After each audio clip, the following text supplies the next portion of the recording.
بسم اللہ الرحمن الرحیم۔ السلام علیکم۔ آج کی اس ویڈیو میں ہم آپ کو قرآن پاک سے سورہ رحمان پڑھنے کے کچھ فضائل بیان کریں گے۔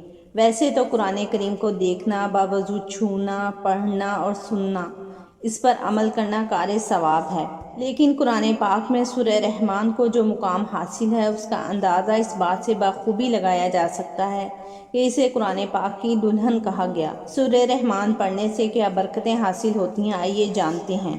سورہ رحمان کا نام اللہ کے خوبصورت ترین ناموں میں سے ایک نام پہ رکھا گیا ہے۔ اس سورت میں خدا کے فضل کی مثالیں دی گئی ہیں اور اللہ کے مختلف تحائف کی اہمیت کو دہرایا گیا ہے۔ اس ویڈیو میں سورہ رحمان کے فضائل کا مختصر ذکر کیا گیا ہے۔ سورہ رحمان ہمیں رحمت الہی کے تصور پر غور کرنے کی ترغیب دیتی ہے۔ اللہ نے ہمیں مختلف تحائف دیے ہیں۔ یہ دنیا بھی ایک تحفہ ہے۔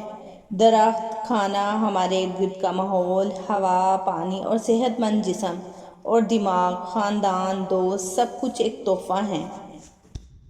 سورہ رحمان ہمیں یاد رکھنے میں مدد کرتی ہے کہ اس طرح کے تمام خدائی احسانات ایسی چیز نہیں جن سے ہمیں غفلت برتنی چاہیے۔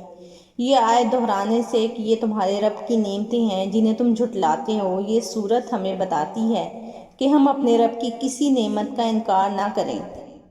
اور تم اپنے رب کی کون کون سی نعمت کو جھٹلاؤ گے؟ سورہ رحمان اللہ کی رحمتوں کی لامحدود فہرست کو خوبصورتی سے پیش کرتی ہے۔ یہ دل کو چھو لیتی ہے اور سچے ایمان والوں کی آنکھوں میں آنسو لے آتی ہے۔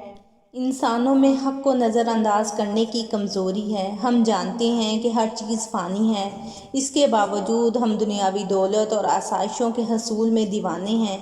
ہمیں اس بات کا علم ہونا چاہیے کہ اس زندگی میں ہمارے پاس جو کچھ ہے وہ مستقل نہیں ہے۔ ہمارے خاندان، دوست ہمیں چھوڑ سکتے ہیں، اچھی صحت میں کمی آ سکتی ہے، ہماری دولت ختم ہو سکتی ہے، پھر بھی ہم مغرور اور منکر رہتے ہیں۔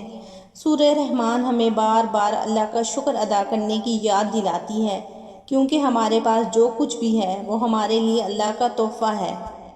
ہمیں چاہیے کہ ہم نیک اعمال میں مشغول ہوں اور اللہ ہی کو راضی کرنے کی کوشش کریں۔ ہمیں معلوم ہونا چاہیے کہ مسلمان ہونے کی حیثیت سے سورہ رحمان کو دل سے سیکھنا امن و سکون کا باعث ہو سکتا ہے۔ اپنے آپ کو اللہ کے مختلف احسانات کی یاد میں دلا کر ہم تناؤ اور ذہنی دباؤ کا مقابلہ کر سکتے ہیں اور اپنے ایمان کو مضبوط کر سکتے ہیں۔